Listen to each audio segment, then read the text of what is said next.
Shalom. Kol halayim la Yahweh Bahashim Yahweh Shai Bahashim Rakakudash. Double honors to the apostles and elders of Great Millstone. Peace and blessings to the hopeful elect, to the Akim doing the work in truth and sincerity, as well as the few Akwat that listen and learn. This is Brother Shawar with another lesson through the spirit and power of Yahweh Bahashim Yahweh Shai. And this lesson I want to deal with this spiritual warfare that we're currently enduring, waiting on our Lord Yahweh Shai's second return.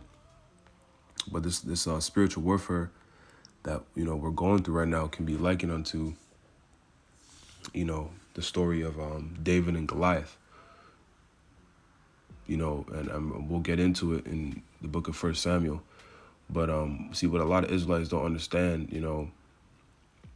is that pretty much, just to keep it plain, this truth is it's spiritual first, man.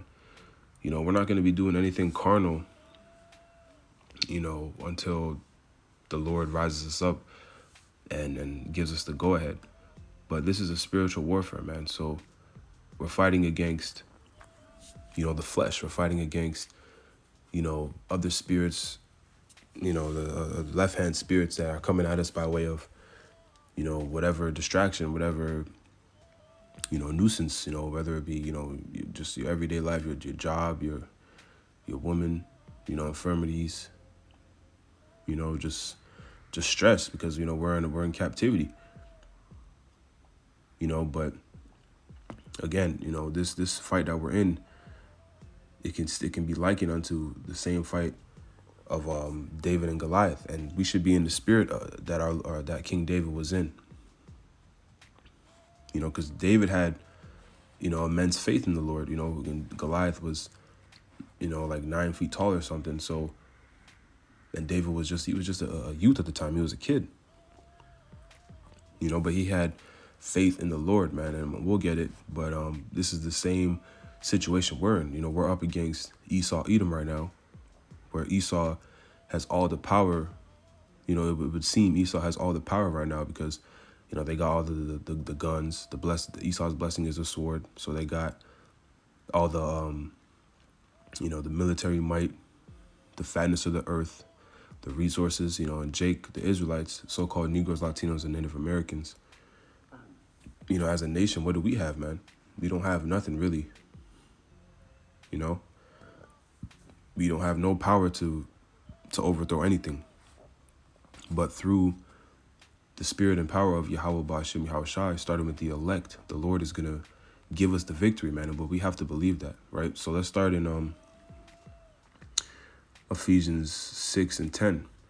And it reads, "Finally, my brethren, be strong in the Lord and in the power of his might. Put on the whole armor of God, that ye may be able to stand against the wiles of the devil." And that armor is this word. It's everything that the word embodies and teaches us, the wisdom, knowledge, and understanding that the Lord has to first open you up and give to you. The Lord has to, this is a gift. Ephesians 2 and 8 tells us that faith is a gift. So the Lord, he's chose us to understand the truth, to come into, this understanding, man, this hidden, beautiful thing of ours. So we were to put on the whole, everything we learn, this wisdom, knowledge, understanding that's written in the scriptures. You're to ingest it spiritually and apply it.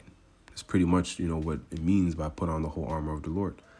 Verse 12, "For we wrestle not against flesh and blood, but against principalities, against powers, against the rulers of the darkness of this world, against spiritual wickedness in high places. Wherefore take unto you the whole armor of God, that ye may be able to withstand in the evil day. And having done all to stand therefore, having your loins girt about with truth." And right, and it tells us in the Apocrypha that to put off that weak nature, to put off mortal thoughts.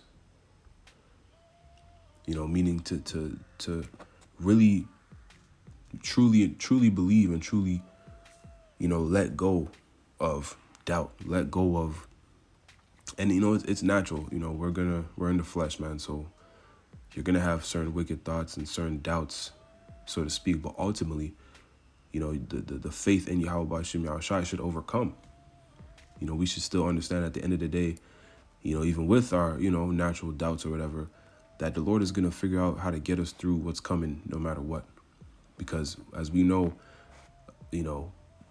pure hell is coming to this earth pretty soon. Pestilence, famine, death, destruction, all manner of calamities coming because the Lord is destroying this wicked infrastructure, this wicked rulership, and to set up the kingdom of heaven, starting with his elect of the nation of Israel. So we're going to have to go through, all these temptations, all this,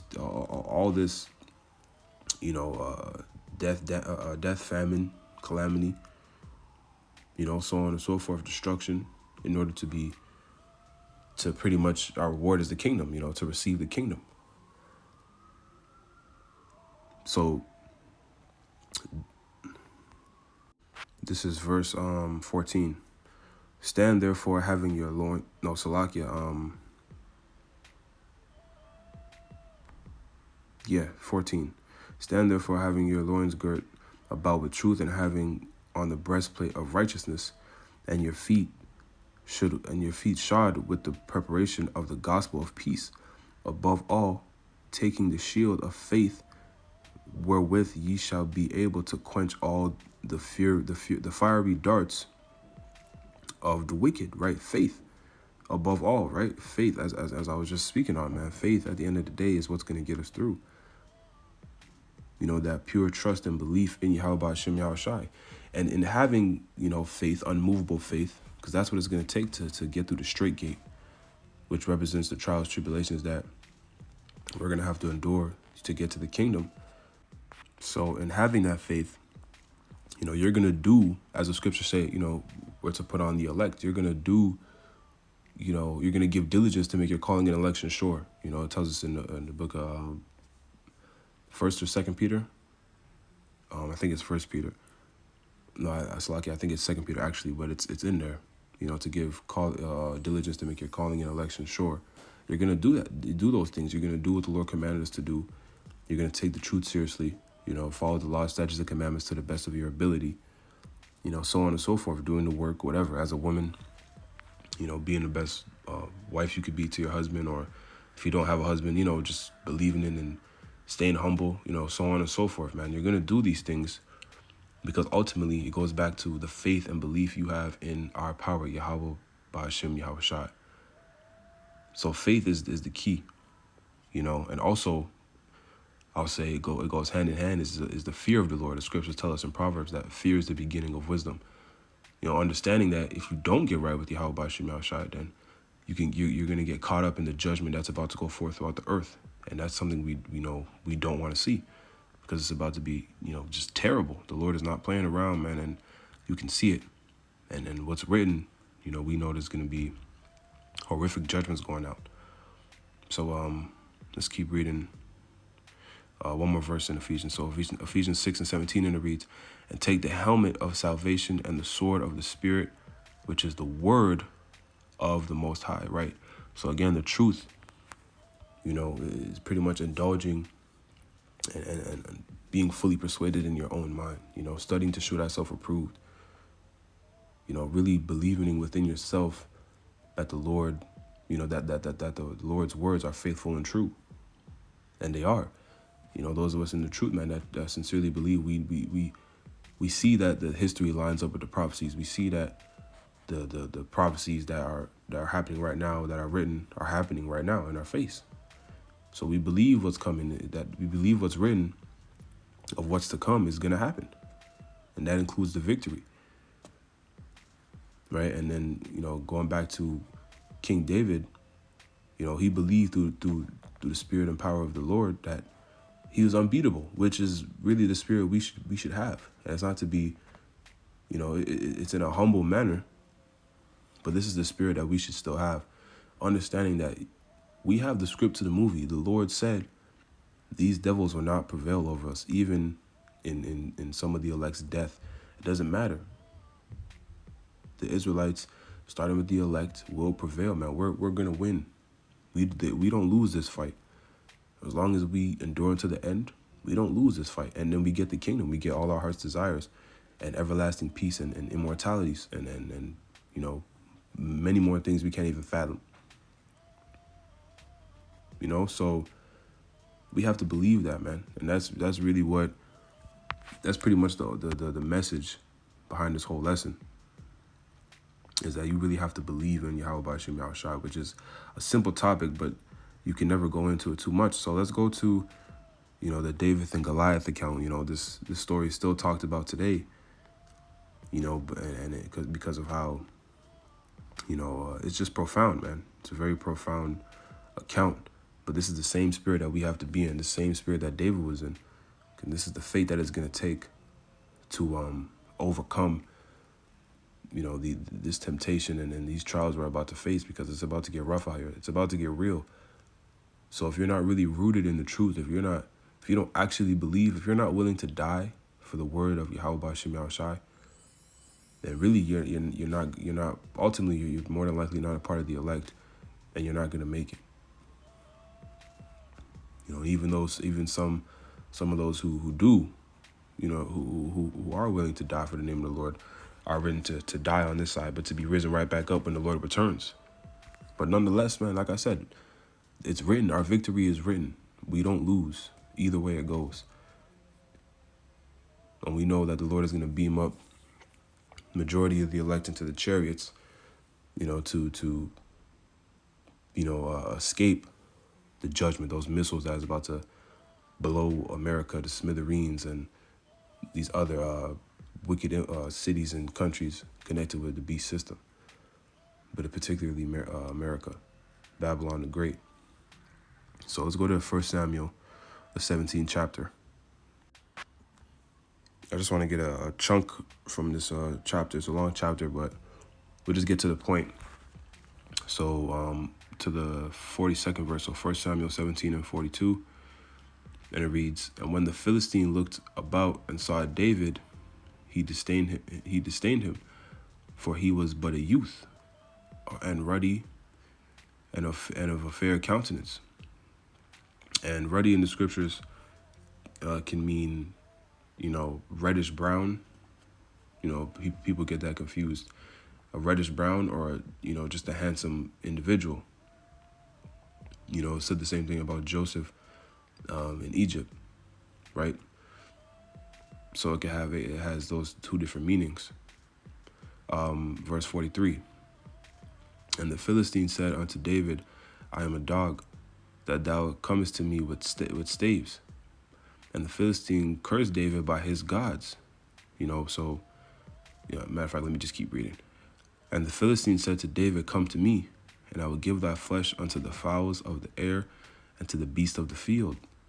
Then said David to the Philistine, Thou comest to me with a sword, and with a spear, and with a shield, but I come to thee in the name of the Lord of hosts, the God of the armies of Israel, whom thou hast defiled." So David is telling Goliath, like, yo, like, you know, you're coming to me with carnal things, and I'm coming to you, you know, with the spirit of the one and true only living power. You know, it's not comparable. And this is how we have to look at our situation right now, man. See, these devils, they got guns, they got all these carnal things that really the Lord gave them at the end of the day.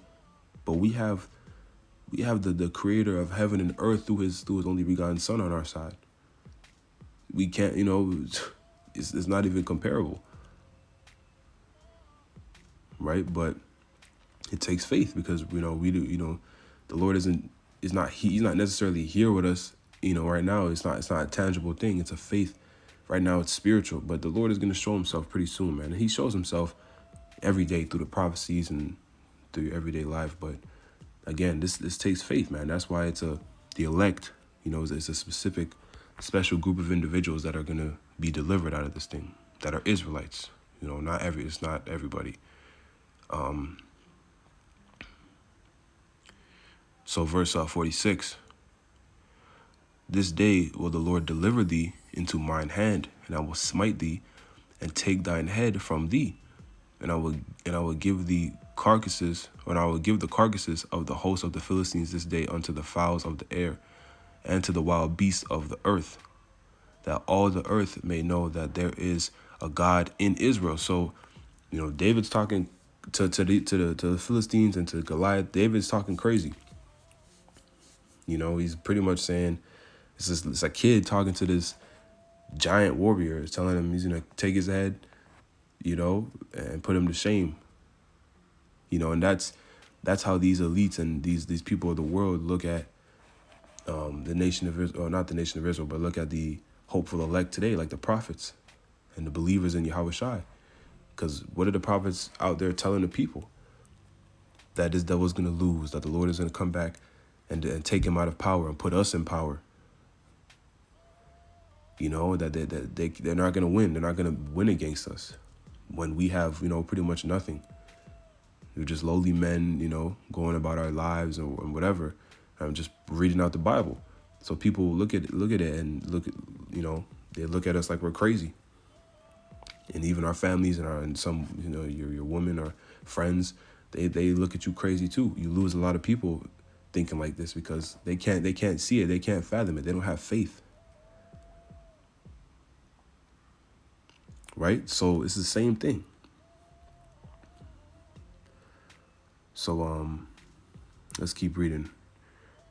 Verse 47. And Salakia, before we continue reading 47, I want to get a point I wanted to make, because scriptures say the Lord uses the foolish things of the world to confound the wise, because the Lord is dealing with the meek and lowly. So he's using pretty much people, that are unexpected to be these great and mighty people in the spirit. We're not necessarily great and mighty yet, because the Lord is going to make us perfect beings like superheroes. Soon in 1 Corinthians 15 and 50 on down. But right now, we're just, to the masses, we're just regular people. Right, so let's get that precept real quick. So this is 1 Corinthians 1 and 25. We'll start at 25. It reads, because the foolishness of the Most High is wiser than men, and the weakness of the Most High is stronger than men. For ye see your calling, brethren, how that not many wise men after the flesh, not many mighty, not many noble are called. But the Most High have chosen the foolish things of the world to confound the wise. And the Most High have chosen the weak things of the world to confound the things which are mighty, right? So in the eyes of the people, of the masses, the Israelites are pretty much, we're weak, man. We don't have no real power as a nation. We're at the bottom of the barrel because we're in captivity. We're still in captivity. So, and Esau, the so-called white man, particularly these JOOs, the small hats, they have all the power, whether they want to sit here and deny it and, and try and call you anti-Sem for just bringing that out, but it's facts. Most people in the world actually can acknowledge that, at least. So for us to say, to make these claims that the Lord is coming back to destroy your kingdom, to put you into captivity because of what you did to us, and put us on top for an everlasting rulership, to these people, it's crazy. They can't fathom it because what they see. These people have no faith, so everything to them is, it's carnal and it's of the world. But as we just read, the foolishness of the Lord, is wiser. It's better and wiser than what these people of the world call, wisdom. And this is how the Lord operates, man. And it's a beautiful thing to see, and we're going to see this victory. Everybody's going to see this victory, and and it tells you that in Wisdom of Solomon, the 5th chapter. The reaction of the people. Like it says this was he who we had sometimes in derision. They're not going to believe that, or they're going to be in shock that these same people that they looked down upon, that they didn't think were nothing, these are the men of the Lord, and these are pretty much the new gods on earth under Yahushua. right? When they see us being beamed up, Lord willing, we be those men in the chariots and whatnot. So let's go back to 1 Samuel 47. So for 1 Samuel 17 and 47, and it reads, "And all this assembly shall know that the Lord saveth not with sword and spear, for the battle is the Lord's, and he will give you into our hands." Right? So again, this, you can apply all this to now. The battle is the Lord's, man. The Lord told us what's going to happen, and he told us that we're going to win. So we have to trust and believe that, and the Lord will take care of the rest. Verse 48, "And it came to pass when the Philistine arose and came and drew nigh to meet David, that David hasted and ran toward the army to meet the Philistine. And David put his hand in his bag and took thence a stone and slang it and smote the Philistine in his forehead, that the stone sunk in his forehead, and he fell upon his face to the earth." So pretty much slingshotted the stone to like a gunshot, with a stone. Verse 50, "So David prevailed over the Philistine with a sling and with a stone, and smote the Philistine and slew him. But there was no sword in the hand of David," right? And Goliath had this giant spear, and David just beat him, and he's a kid on top of that. He just beat him with a slingshot and a stone. But he believed in that the Lord was going to be with him. He had faith that the Lord was going to get him through the battle, man, and he was going to give him the victory. Verse 50, "So David prevailed over the Philistine with 51. Therefore David ran and stood upon the Philistine and took his sword and drew it out of the sheath thereof and slew him and cut off his head therewith. And when the Philistines saw their champion was dead, they fled." And, that's pretty much represents the elect being beamed up, as those missiles are being sent over to Babylon the Great, and these devils, pretty much at that point, it's over. It's a wrap, and that's just right before their captivity. And then comes the kingdom of heaven. But again, you can see how you can just liken that same faith that David had in that moment to now, man. That's the same spirit we should be in, and it's not always the easiest because, again, we're in the flesh, but ultimately that should be the end thought, and even if you do get into a spirit of doubt or whatever, you should pray, man. Pray to the Lord and, ask him to get you through it and to give you the spirit to endure the things that we need to endure, and to keep the spirit on you until the very end, because that's all that matters at the end of the day. Right, so I want to get one more precept in Isaiah, and then we can close it out. So this is Isaiah 25:5, and it reads, "Thou shalt bring down the noise of strangers as the heat in a dry place, even the heat with the shadow of a cloud. The branch of the terrible ones shall be brought low. And in this mountain shall the Lord of hosts make unto all people a feast of fat things." And mountains and hills represent governments in the Bible. So reading on, "A feast of wines on the lees, of fat things full of marrow, of wines on the lees with well refined. And he will destroy this mountain, the face of the covering cast over all people, and the veil that is spread up over all nations." So the Lord is going to expose Esau, Edom, these other nations. Pretty much everything's going to be on the table, at the end of the day. And the Lord is doing that as we speak. These devils are being revealed. Those powers, these elites, they're going to be brought to shame, and they're going to be exposed, and starting with Esau, Edom, as well as the Israelites, being revealed to be the actual people of the Lord, the so-called Negros, Latinos, and Native Americans. Verse 20. So Isaiah 25:8, "He will swallow up death in victory, and the Lord God will wipe away tears from off all faces, and the rebuke of his people shall he take away from off all the earth, for the Lord hath spoken it." So we're gonna win, man. This is pursuing 1 Corinthians, again, I mentioned it earlier, 15 and 50. We're gonna have to put on immortality. The Lord's going to change us. He's going to change our bodies, make us perfect beings with the new covenant and, you know, program and laced within our mind and our spirit. And so, but it says, man, we're going to swallow up. He will swallow up death in victory. So we win. You know, that's what it comes down to. So verse 9, and then we could end it here. It reads, "And it shall be said in that day, lo, this is our God. We have waited for him, and he will save us. This is the Lord. We have waited for him. We will be glad and rejoice in his salvation," right? So we're to wait upon Yahweh B'Shem Yahushai, because we understand that the Lord, you know, has this victory written for us.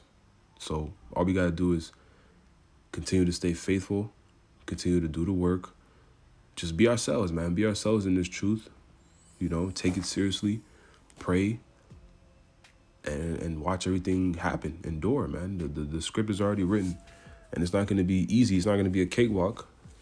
You know, it's Jacob's trouble, a time like never before since there was a nation. You know, the hour of temptation is coming. You know, so we're going to be tried, but through faith and through the Spirit of the Lord, man, the Lord isn't going to put us through anything we can't handle. It tells us that 1 Corinthians, the 6th chapter, I think the 10th verse. So we'll be fine either way, man, but we win. The victory is written for the Israelites, starting with the elect. So we got to be in that same spirit that King David was in.